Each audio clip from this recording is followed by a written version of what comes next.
economics. Now, I like the book. I think it's a very good book, and I think it was published in 2015, thereabout. If you read the book,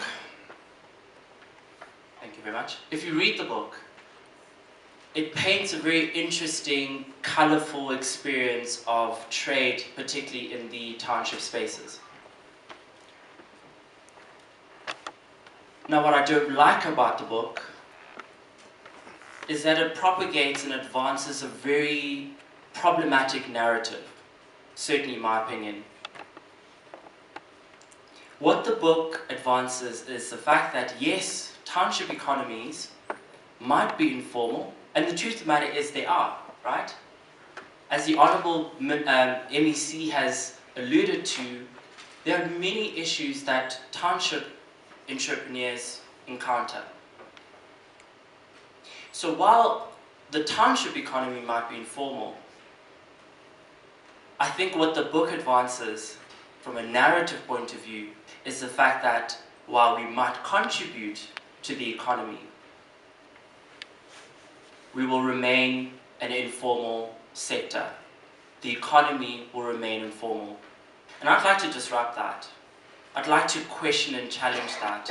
I'd like to advance a very different narrative.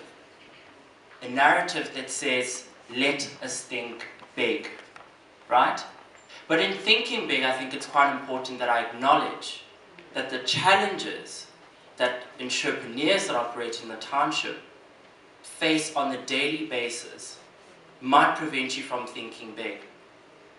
Because if infrastructure is a challenge, if access to markets, access to capital are your daily bread and butter issues, thinking big might seem like an insult. Me standing here and saying, we need to think bigger, might be an insult. So I want to concede that I get it. I recognize the challenge. I might not be an entrepreneur, but I have the ability to empathize. But as a trend analyst, I'm still going to say, let's think big. Because in reality, if we want to build industries, if we want to contribute to growth, this buzz term of sustainable growth, inclusive growth, we have to do things differently. There's no other way. Next slide, please. But before we move on thinking big and futuristic outlook, let's take inspiration from the past, our own history in terms of township entrepreneurs.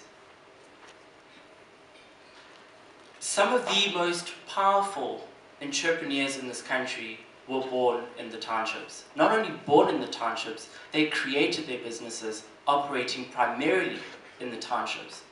So if we take the football industry in South Africa, the industry as we know it is really fundamentally carved and charged by influential entrepreneurs that created football clubs. The likes of Morocco Swallows, the likes of Ivan Khoza, the likes of Kaizer Motaung, Jomo Sono, and the list goes on.